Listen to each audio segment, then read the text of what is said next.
Hoy les quiero hablar sobre cómo podemos tolerar el fracaso y cómo la capacidad de resistir cambios dolorosos puede ayudarnos a mantener firmes nuestras metas. Comencemos.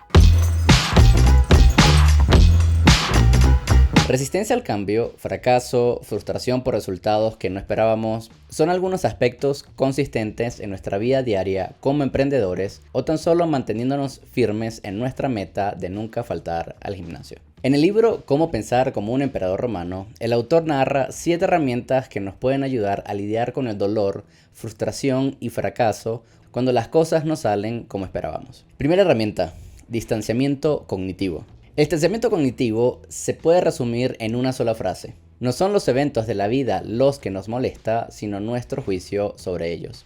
Esto se refiere a lidiar con el fracaso, la frustración, el dolor y otros sentimientos negativos de una manera ajena, distante, sin reprimirlo, solo experimentándolos. Marco Aurelio creía en la separación de la mente de los sentimientos, incluyendo el dolor corporal que nos causa molestia. El dolor y la frustración que puede generar el fracaso de un proyecto fallido puede ser intenso, emocionalmente turbulento e incluso con consecuencias a mediano y largo plazo. Y esto se debe a que, dependiendo de qué tanto impacto tuvo este evento doloroso en tu vida, tu perspectiva del hecho deja de ser menos lógica y más emocional. El distanciamiento cognitivo marca una línea entre el suceso y tu mente, entre lo que ocurre y tus emociones, entre lo tangible y lo intangible.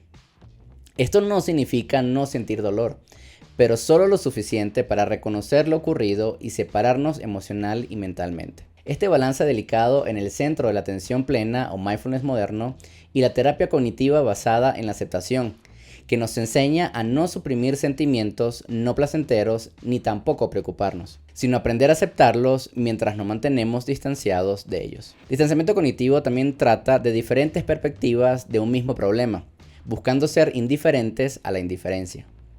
El fracaso puede significar ese evento tan importante en nuestras vidas y que nos marca para siempre. Pero si el fracaso es algo que nos enseñó a ser mejores, a superarnos a nosotros mismos y a ser más fuertes, el dolor de fracaso lo vemos como algo indiferente, algo que es parte del proceso y que lo observamos con indiferencia porque nos enfocamos en otros aspectos. El libro coloca un ejemplo interesante de romperse la nariz. Si mi meta es verme atractivo, lastimarme gravemente la nariz puede significar ese hecho catastrófico que me afecte emocional y físicamente. Y además veré este hecho como algo que me lastima y que no me ayuda. Pero si mi meta es sobrevivencia y apenas pude escapar de un evento peligroso donde casi pierdo la vida y me lastimé la nariz como consecuencia, mi nariz lastimada será un hecho que veré con indiferencia.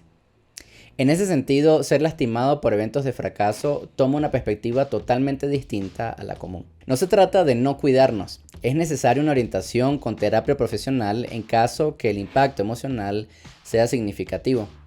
Pero incluso el reconocimiento de necesitar ayuda profesional es un paso hacia adelante, donde experimentamos eventos de una forma distante pero asertiva, sin prejuicios.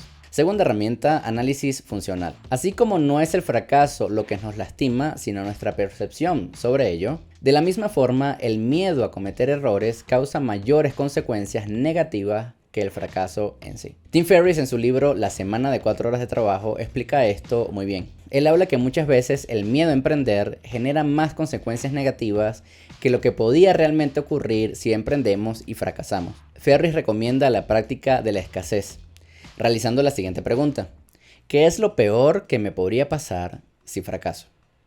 Y llevando tu realidad actual a esa realidad supuesta. Cuando ensayas la escasez y notas que lo que estás viviendo es lo peor que puede ocurrir, no habrá miedo que te detenga de emprender aunque exista el riesgo al fracaso. El análisis funcional hace precisamente eso. Entender que el miedo al dolor puede causar más estragos que el dolor mismo y practicar las habilidades psicológicas necesarias para poder superar la tolerancia al dolor y descontento. Tercera herramienta, representación objetiva. Imagina que acudes al doctor por una molestia en tu rodilla y el doctor, a escucharte ser específico sobre tu dolor en la rodilla, toma notas y observaciones, pero sobre otro tipo de dolor en otras partes del cuerpo que no son en donde estás sintiendo molestia. La representación objetiva busca evitar exactamente eso, tener un diagnóstico erróneo o exagerado de lo que realmente estás sintiendo. Cuando fracasamos tendemos a ser extremistas en cómo nos sentimos. O nos sentimos muy bien o nos sentimos muy mal, dejando poco espacio para estas otras interpretaciones y con qué intensidad las sentimos. La representación objetiva es un diagnóstico de tu estado actual, sea el hecho del fracaso o sus consecuencias. Si tienes dificultades con el diagnóstico de lo que realmente sientes, puedes hacer lo siguiente. Haz una lista de posibles sentimientos y emociones, tantos como piensas que puedas sentir. Esto te dará un rango amplio y te será más fácil identificar qué sientes exactamente.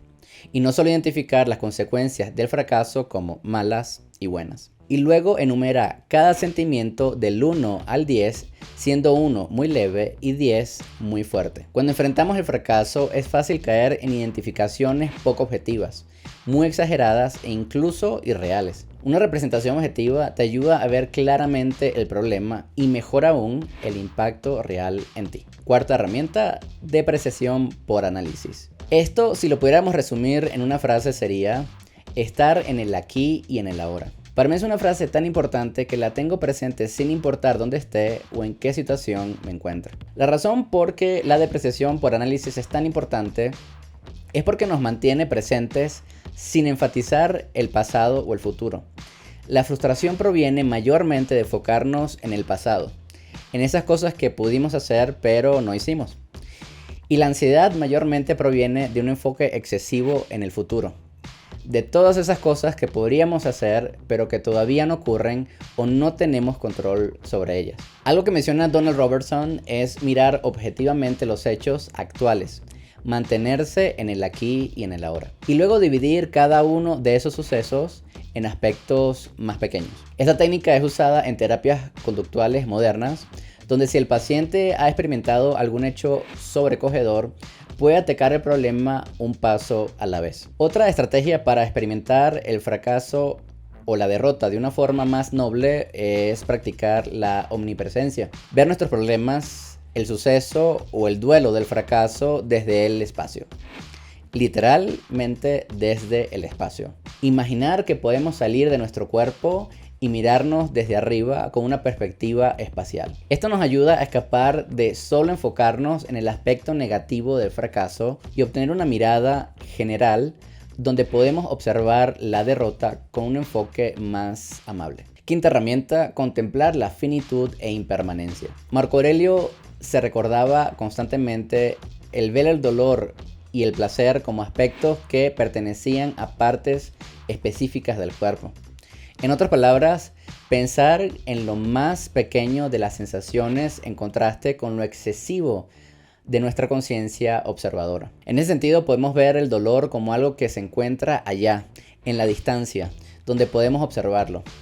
Hablando específicamente del fracaso, muchas veces podemos sentir las consecuencias de nuestra derrota de forma física. Dolor de cabeza, estragos estomacales, incluso depresión leve. El fracaso nos deja con un mal sabor de boca, especialmente si nuestra perspectiva del fracaso siempre ha sido negativa y fatalista. Determinar dónde se encuentra el dolor, esa sensación negativa en nuestro cuerpo, nos ayuda a visualizar y cuantificar.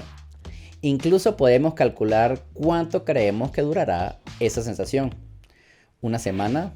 ¿Un mes? Cuando experimentamos las consecuencias de la derrota o el fracaso desde una perspectiva de ambos espacio y tiempo, podemos cambiar incluso el resultado y ver el dolor como parte del proceso y no la consecuencia final. Herramienta número 6, aceptación estoica. El concepto de aceptar radicalmente sensaciones no placenteras es un aspecto que incluso maneja las terapias cognitivo-conductuales. Esto se refiere a que el dolor se torna más intenso cuando generamos fricción o adversión ante él. Y paradójicamente, la carga emocional y de dolor se aligera cuando aceptamos la sensación tal como es y nos relajamos hacia ella, incluso le damos la bienvenida. La práctica o no de la aceptación estoica en el fracaso puede definir un estancamiento en nuestro crecimiento causado por el dolor del fracaso, o puede significar la aceptación del fracaso como parte del crecimiento y superación personal. Como les he comentado anteriormente, a veces el miedo al fracaso hace más daño que el fracaso mismo. Los estoicos incluso practicaban la dificultad voluntaria. Deliberadamente se exponían a situaciones incómodas para desarrollar fortaleza mental que pudiera ayudarlos a hacer frente a problemas futuros. Con esto no les quiero decir que practiquen el fracaso o que busquen intencionalmente de fracasar, pero sí evaluar cuántas veces han cambiado la dirección de sus proyectos o curso de vida para evitar un posible fracaso. La aceptación estoica se refiere a esto, a enfrentar el dolor, los estragos, las dificultades del duelo del fracaso como parte del proceso. Voluntariamente aceptar las consecuencias de nuestro fracaso. Investigadores llaman al impulso de querer controlar o esquivar sentimientos no placenteros como evitación experiencial. Y ha probado ser bastante tóxico para la salud mental. Las personas que fervientemente creen que sentimientos no placenteros son malos y tratan de suprimirlos de sus mentes, constantemente son más tensos y preocupados sobre esos sentimientos que tratan de evitar, quedando atrapados en un círculo vicioso. Herramienta número 7, contemplando la virtud. Epicteto solía decirle a sus estudiantes que al enfrentarse a una situación de derrota, debían mantener el hábito de preguntarse qué capacidades o virtudes poseen que puedan ayudarle a hacer buen uso de este evento. La práctica de contemplar nuestras virtudes nos ayuda a mantener siempre presente nuestras ganancias, incluso en momentos de derrota. A pesar de haber tomado una mala decisión o eventos desafortunados fuera de nuestro control que nos llevaron al fracaso, es importante mantener presente las virtudes que poseemos que puedan ayudarnos a conllevar este suceso de mejor forma. Resiliencia, vulnerabilidad, la capacidad de aprender en todo momento son superpoderes que todos tenemos. Otra práctica similar es la moderación de virtudes. Y esto significa identificar a alguien que posee virtudes que tú admiras y preguntarse cómo esa persona enfrentaría ese hecho por el que estás pasando. Podemos emular o ensayar esas virtudes de esa persona que admiramos y practicarlas en nuestra vida. Identificar esas fortalezas y virtudes en nosotros nos ayudará a enfrentar el dolor del fracaso de una forma más resiliente. Donald plantea el ejemplo del boxing. En el boxeo, los boxeadores aceptan los golpes sin quejas porque es parte del proceso de ganar la competencia. Reconocer nuestra capacidad de recibir golpes en una pelea con el objetivo claro de nuestra meta nos ayuda a contemplar el dolor como algo que es parte del proceso y no la consecuencia final. Espero que te haya gustado esta rápida reseña. Le dejo el link del libro en la descripción para que puedan ir a comprarlo. ¿Qué piensan sobre el fracaso? ¿Creen que estamos listos para enfrentarlo de una manera sana como lo haría Marco Aurelio? Déjenme sus comentarios y hasta la próxima.